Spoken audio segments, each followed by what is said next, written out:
And when you look at modern feminism as it is today, or at least the more modern, very entitled idea, or should I say the modern, more extremist idea of feminism, then the guy is completely right. You can't have that kind of a feminist that is like basically a misandrist and is anti-men suddenly coming in and saying that they want to provide and it makes sense. Like, that's like... The royal penis is clean, Your Highness. Welcome to the Breaktime Podcast, where I talk about love, sex, and relationships from a guy's perspective, as well as a bunch of other guy shit. The man on the mic is a man who might find it hard to breathe if you've got that asthma. He is also a man who continues to believe that running your mouth is a good form of cardio. It is none other than your tall, dark, and mildly handsome man, Sir Denverby, and I am here to speak up for the men. And the weirdest part about it is, I'm speaking up for the men, but it's actually for the benefit of the women, which isn't something that you'd really expect, but it is something that is going to really be the case. Although the main topic, I am going to admit, is mostly around dating because, well, I decided to come back and do the same thing I did the other time, but I decided to go for the other gender and try and help them out as well. So if you are a man and you felt like the other side seemed to be very, very hyper-focused on the women, this episode is for you. And if you're a lady and you want to listen to the guy's side of the advice category as well, then I guess, continue listening. But all in all, I do hope that whichever gender you are, you do actually enjoy the entire episode, because I definitely had to think through some of these tips.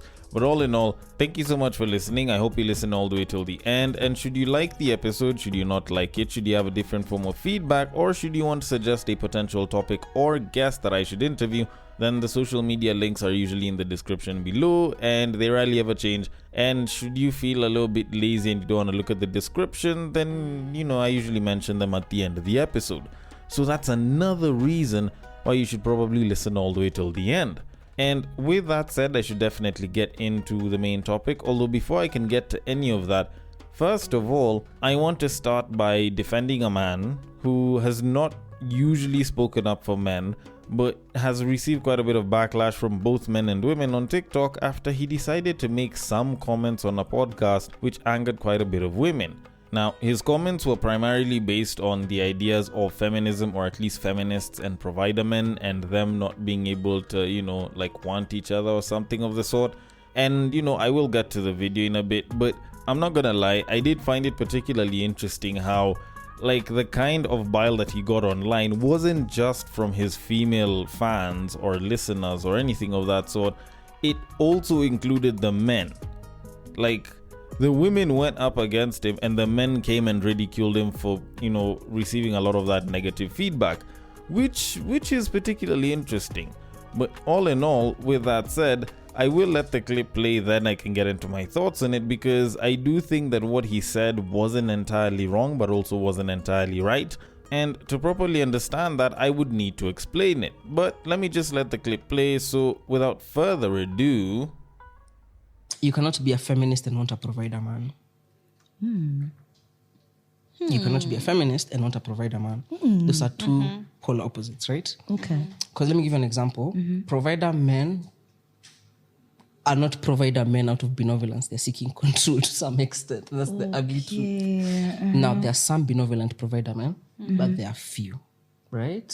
Now let's look at the majority that you mean. They want a sense of control over you. Now, you as a woman who says, I believe in the fact that I am equal and I can stand on my own, why would you want a man to make you an infant and take care of you like a baby? You know what I mean? Make it make sense. You're a big girl, aren't you? You get? Okay. So the guy made his comments and women weren't particularly happy with what he said. And a lot of people came back and they attacked the guy. They even ended up talking about his past relationship and how, his babe probably cheated on him or some shit. People brought out quite a bit of bile against this dude just because of these comments. And the funny part about it was, when women kind of started piling on, that was when now the men came out of the woodwork and they were like, yo, this guy has been pandering to women, and finally, he has been outed as the fraud that he is, and blah, blah, blah, women will always stand on you, blah, blah. I saw quite a bit of people like really turning against this guy. And look, whatever the guy said wasn't that wild or outrageous, but I think it's just the fact that considering that a pretty big part of his fan base is female and they would want a provider man, like many other women do, it just seemed like it was very, very wrong of him to say such a thing. But here's the thing. In my very humble opinion, I think the guy was mostly wrong, but also mostly right at the same time.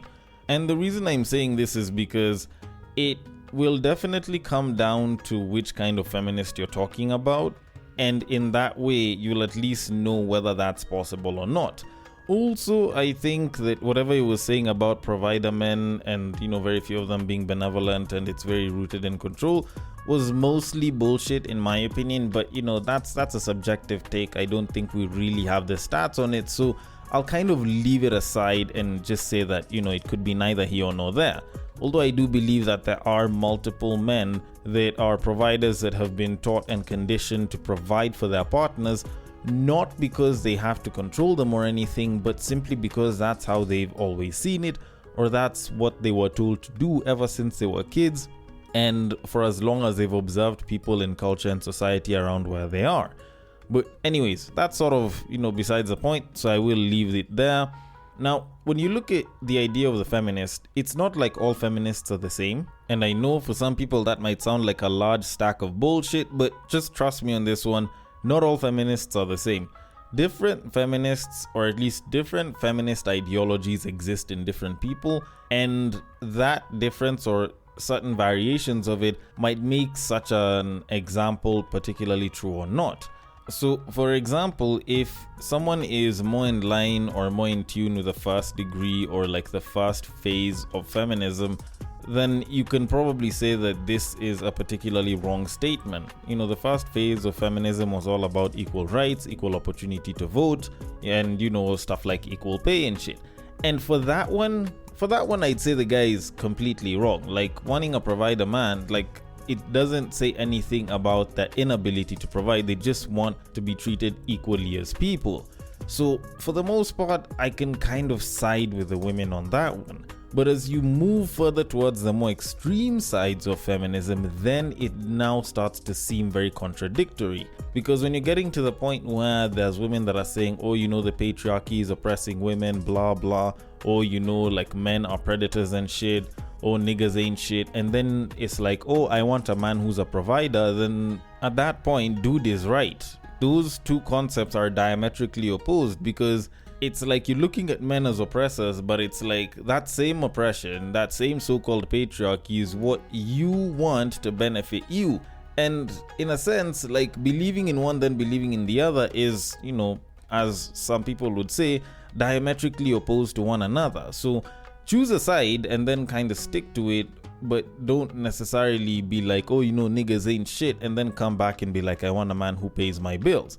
Now, don't get me wrong, it's not like I'm saying that I fully agree or fully disagree with what the guy said.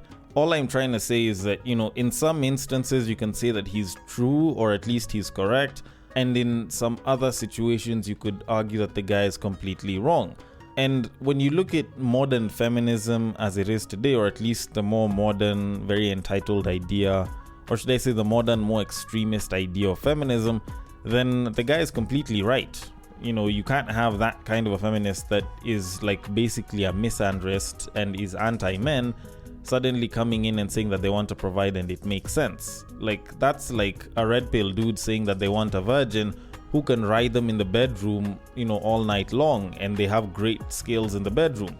Like, my guy, like, you can either choose someone with great skills in the bedroom, meaning that they have had practice in that shit, or you can choose a virgin. You can't exactly go for both. And that's why guys from that space nowadays don't even talk about wanting to be with a virgin.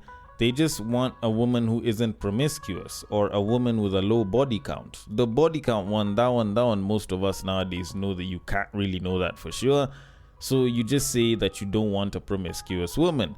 So as far as the modern, or should I say extremist feminism is concerned, the guy is right, and I can say that even though I may or may not like the individual, because at least what he's saying makes sense. It actually kind of reminds me of a concept that guys online usually like joking about, which is Schrodinger's feminist, whereby a woman will talk about how women are oppressed and you know, like women's rights need to be respected, blah blah, and they need to get like proper treatment. Then suddenly it's like, but men need to start paying for dates and men should be handling the bills because it suits them at that moment. Like, that's a situation that clearly describes how a lot of modern feminists, or at least more extreme feminists or radical feminists who are misandrists, usually kind of sound like whenever they're busy talking about how they want a guy to pay bills and a guy who's a provider and stuff like that. And with all of that said, I'm going to leave it at that and move it on to our main topic of this episode, which clearly shouldn't be having any more Schrodingers. Now, from the previous episode, I did this whole breakdown on a couple of dating tips that you can use for 2026. And I was mainly speaking to the women because based on the content that inspired the episode, I felt that it was more appropriate to give tips that are more forward-looking than to look back and start talking about the lessons that you learned from dating in 2025. Because we are in 2026. And yes, those lessons are good, but maybe what we should be giving are tips so that people can, you know, kind of look at dating a little bit better and a little bit more forward, as opposed to looking back and reminiscing about some of the issues that you had. Now, the content in question is an IG reel that was posted up by the influencer and sister to Murugi Munyi known as Dora Obwaka, where she was talking about the 10 lessons that she's learned about dating and failing at it in the year 2025. And she ended up giving 10 tips plus a bonus. And when I was giving the tips, I instead gave 5 and I also gave a bonus because why the hell not? So in this particular case, considering that I did do one for the women in the previous episode, I felt that it's only right that I do one for the men as well, because in this game of dating, it's not just a case of women that are in the dating market and that just supposed to receive from the men and judge. Even the men are also trying to do roughly about the same thing as women, which is date and figure out if they're bagging a good partner and avoid one of the more, should I call them, detrimental options that are out here in these streets. And so I figured I might as well do that. Now, I am going to kick things off by at least playing the video that inspired all of this, even though it was, you know, catered towards women, and then I will switch over and then I can move on to the men. So let me just play the clip real quick, then I can get into my tips. So without further ado, in 2025, we dated and we failed. We failed. And then we dated. Here are 10 lessons that I learned from my failed dating experiences in 2025. Number 1, not everything that glitters is gold. Do not expect phenomenal character just because a person's outside is put together. You might see somebody on the outside, they're serving in church, they are doing this, they're doing that, they come from a good family, and you think 1 + 1 is equals to 2. Darling, sometimes it's equals to 48. Number 2, words are just that, words. Maneno. Okay? Until you see action, please don't rely on words to be an indicative of anything. Number 3, the man is not your husband until there's a ring on your finger. He's not your husband. Not your husband. Number 4, and this is especially for my extroverts and yappers. Not everyone needs to know you went on a date. Not everybody needs to know you're in a talking stage. Sometimes that talking about it is what kills it. The premature exposure. Okay? Number 5, rip up your list. You know the list that you said that my man must look like this. He must be 6 foot. He must have 7 packs because he's extraordinary. Rip that list up. Rip it up. Number 6, potential is just that. Potential. That's it. Number 7, somebody's failure is not a reflection of your self-worth or your value.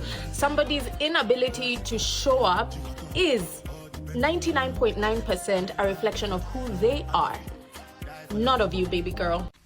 Number 8, do not let the hurt from one failed relationship or dating experience bar you from experiencing something new with somebody else. Do not use that as a marker of how this new thing is going to be. That was that, and this is this. Number 9, your relationship or your dating experience does not need to look like Martha's or James or Patricia's. When you find yourself comparing how it happened for them and where it happened and what theirs looked like to give you an indicative of how yours should be, you'll end up robbing yourself of experiences. I'm adding a bonus one before I finish with the most important one, and the bonus is, if it starts wrong, it's gonna end wrong. Ain't nothing ever started wrong that ended right. Last, but the most important, and that's why I saved it for last, keep Jesus at the center always. Always, girl. Always. Okay. So, like I said, 10 lessons that she learned from her failed dating experiences in 2025. And thing is, like, she said all of that, and don't get me wrong, I'm not saying that the advice is bad or anything. It's just a lot of that is very, very focused on women. And to be particularly honest, like, even when I did the previous episode, a lot of my focus when I was giving the tips was stuff that mainly apply to women. Now, don't get me wrong, there's a lot on the whole like dating tips bit that can apply to both genders. For example, paying attention to someone's demeanor and how they behave is something that I was talking about in the previous episode, and it still applies here. Also, the idea of giving your partner or potential partner a clean slate because you don't want to move toxicity from the past relationship to the next one, and then you become the toxic person. That was something that I spoke about quite a bit on the previous episode. Like, there's stuff that can definitely transcend the genders and is dating tips that will affect and, really, really make things better for both sides of the gender scale. But while that's the case, in this episode, I do intend on speaking on the dating tips that will mainly benefit men. Not that they won't benefit women, but, for the women, if you are a woman, you can tell me if I'm right or wrong. But if you feel like there's stuff that you can probably gain from as far as these tips go, then you can definitely pick on them. But so far, these are mainly tips that will benefit men. And I decided to at least come up with about 5 different tips that might help the men in the dating market as far as selecting and being a good potential dating partner. So let me not waste a lot of time and just get into it. So the very first tip that I can give to the men is build your conversational skills. Like, your ability to communicate, your ability to have a conversation, create a conversation, and retain a conversation is something that you guys need to develop. It is something that has very, very easily gotten lost among many young men and just many people in general, mostly because you don't need to start conversation or create conversation nowadays in most areas where you're at. Just mainly because people will kind of retreat back into their phones or their books or something, and they would much rather distract themselves with something that they're comfortable with than do the uncomfortable act of trying to create conversation so that they can talk to another person or a group of people. So if you're a young guy, or if you're just a guy in the dating market, building your conversation skills is an incredibly useful thing that you can do and you should do, and you definitely should put effort into it. Once you're very good at that, then bagging a babe, or at least having the ability to hold a conversation with someone and also make someone feel interesting as well as, seem interesting yourself, is something that will become a lot easier for you to do, as opposed to looking at someone who you're really attracted to and you really want to say something but you don't have anything to say. So that's your first tip. Then your second tip is your appearance matters, and you should use that as a tool. Okay, I know it might seem like this is fairly old advice, or it might seem very relevant today, considering that people dress a little bit differently, but fellas, your appearance matters. Whether you're looking at it from a hygiene perspective, whether you're looking at it from a dressing perspective, whether you're looking at it from the state of your body physically, like, your appearance matters a lot. And if you look good, you can make it easier for yourself when you're trying to attract someone of the opposite sex or even the same sex if you play against the home team, because at the end of the day, no one wants to be with someone ugly and no one wants to be with someone that looks bad. Regardless of what gender you are, you do not want to be with someone that looks bad, that seems bad. And as such, having a good appearance does make it a little bit easier, because if you're easy on the eyes, then people will probably want to talk to you a little bit more, because it's like you're trying to milk a little bit of the halo effect onto yourself as you're busy trying to approach someone else. And I should probably even make the idea of how you smell a tip as well, so I can just rope it into this second one instead of giving it one of its own. There's a thing that some guys usually talk about, like some old school guys really talk about, how you should always focus on how you smell and make sure that you smell good, because the very first hole that you penetrate is her nostrils. And if there's information that could have been truer than that, I'd have probably popped it on top, because that is about as straightforward as it gets. If you smell good, if you smell clean, provided you're not trying to smell like Dior Sauvage, like, I don't know, half of the niggas out here, like, you can definitely go out there and you can pull a babe. And trust me, like, there's a lot of babes that are turned on by a guy that smells really good. So go out there, like, even take just a random afternoon or a random day, go and try and select out just a random scent that you feel smells good on you. Like, spray it on yourself, go try it out, buy a good bit of cologne or just something that makes you smell good. This whole thing of, manome ni jasho, like a man is his sweat and shit, that shit is good to encourage yourself. But if anything, y'all know very well, the moment you guys smell good, you almost kind of feel that extra bit of ego just creep up and just increase a little bit, because you know you smell good, so you even want people to smell you a little bit more. Now, I'm not the kind of guy that says bathe in your cologne so that people can smell you from 50 feet away.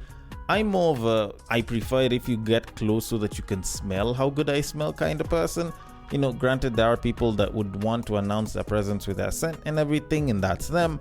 But all in all, go select a good scent. It doesn't have to be the most expensive. You can get fairly good scents for not that much money, and try to ensure that not only do you look good, but you smell good as well. Also, fun fact, your football jersey should not be a part of how well you dress when you're going to meet a babe, not unless if you guys are going to a bar to watch a match or some shit. But anyways, with all of that said and done, your next tip is don't change the contract that you have with a babe. Or, if I can try to put it a little bit better, don't change her contract.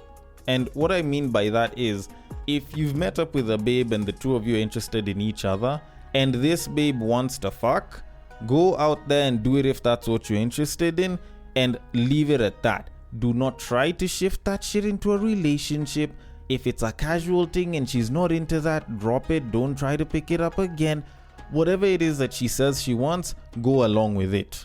Don't you dare try to change shit if the babe says that she wants to keep it casual. Don't try to make it a serious relationship, or else you're just opening yourself up to pure on character development. Even though like someone seems so nice, so sweet, no matter how well they treat you, talk to you, they might be pretty, they might look great, they might smell nice, they may have amazing personality, but whatever it is that they want and they say they want, stick to that. Do not change the contract. Changing the contract is what increases your problems. Changing the contract is what increases the amount of character development you'll receive. And when you're the guy that's busy trying to turn a hoe into a housewife, or you're trying to make a casual fling where the two of you are just supposed to be breaking each other's backs into a situation where you're buying flowers for someone, is the moment you start messing things up between the both of you. At best, this person will just turn you down. At worst, you might go there and find her getting cracked by another dude. You might, try to be sweet with her and then she treats you disrespectfully, and any manner of other things. So please, whatever it is she says she wants, go along with that. Do not try to change that contract. If she wants something serious and you're not into something serious, it's better to tell her that. She might be disappointed, she might be hurt, but it'll be a hell of a lot better than the two of you hurting each other in the long run, because she's still trying to make something serious out of you and you're not going down that route. But all in all, the point that I'm trying to make here is, if she doesn't want something serious, don't try to make something serious out of it. And if she wants something serious and that's not what you want, at least be bold enough and tell her that that's not the case for you, so that you guys do not waste each other's time, energy, and even more of that. Now, on to tip number 4, and this one is for my lover boys out here, and I will tell y'all, putting in effort, or at least putting in some effort, does not make you a simp, okay? If you do like someone and you are making progress and you are going on dates with someone, going ahead and buying her flowers, treating her to a nice date, going for something real sweet, organizing for a bunch of things, even cooking for the person, like all of those things are really sweet, and putting that effort should not be looked at as a bad thing. I know there's a ton of people out here that busy talk about, oh, you know, as you're busy buying her flowers, oh, there's another guy that's cracking her for free, oh, as you're busy paying for dates, there's another dude that's getting it for nothing. Like, people will always talk about the worst sides of it, and they'll make it seem as though doing good things for a babe, doing nice, sweet, romantic things for a babe is a bad thing. And to be honest, it's not. Even though that babe might be seeing another dude who might be hitting it for free, at the end of the day, it's more of a show of her and her choices and the problems with her as opposed to you. The only time when I can say that it does make you a simp is when you decide to contravene tip number 3 and you try to adjust the contract. Shorty said she wanted to get cracked, or Shorty said that she didn't want anything serious, but you're trying to be more romantic about things. Like, the moment you start doing shit like that, then it's very easy for you to end up looking like a simp, because you're doing more than you are asked because you want something that she did not tell you that she was going to give you. So essentially, you're basically trying to pay more so that you can get more out of the same product. And in that particular case, you are simping, and you know, if you're going through character development, I'm sorry, but you kind of walked yourself into it. Now, if you're not sure of the kind of contract that you have with Shorty, it is particularly okay to ask. It's not just women who are supposed to ask, what are we? For you as a guy, if you just want to be sure, it's a lot better if you ask, okay, so is this supposed to be a serious thing? Do you want it as like a casual thing, or is it like a one-time hit and then you're done? Whatever answer she gives you, you roll with that. But if she is telling you that she wants something serious but she's still entertaining other guys, then you know exactly what it is that you should do at that point. So, so that you don't end up looking like a pure-on simp. Now, on to our last tip, but not least, because this one is very, very important. Do not, and I repeat, do not tolerate disrespect. I don't care if she is the finest babe on the planet. I do not care if it is Sydney Sweeney that is busy offering you her tits for breakfast, lunch, and dinner. I do not care if it is the finest human being on the planet, if it's the woman of your dreams. Do not tolerate being disrespected. Your respect is more important than anything as far as the relationship goes.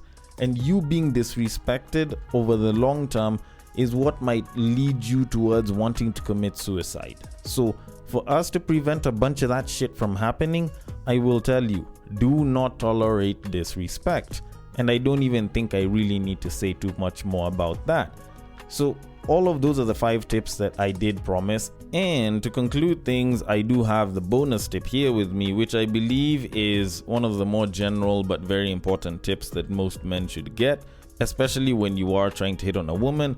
And that is, your confidence will be one of the most important things that you have in your arsenal as a man. So ensure that you nurture it and that you build on it. So whether that's working out, whether that's improving your competencies, you being a confident man is how you will get babes. You being a confident man is how you will look good. You being a confident man is how you will get a number of things done and wow someone because you are confident in your ability to do stuff. And you being a confident man will be how you bag a babe, along with a couple of other qualities. But the number one most primary thing that any guy should know whenever they're going out into the dating market, whenever they're trying to date a babe, is always be confident. It may not sound like much, but it's one thing that can take you very, very far. And with all of that said, maybe the tips that I've given are right, maybe they're wrong, maybe my takes on this entire episode were absolute bullshit, or you might think something else. Either way, I want your thoughts on it. The DMs are open on IG, it is at the breaktime_podcast. On Facebook, it is at the breaktime podcast. On X, it is at Bagaka the D. And on Bluesky, it is at the breaktimepod.bsky.social. Thank you so much for listening all the way till the end, and I will catch you guys on the next break.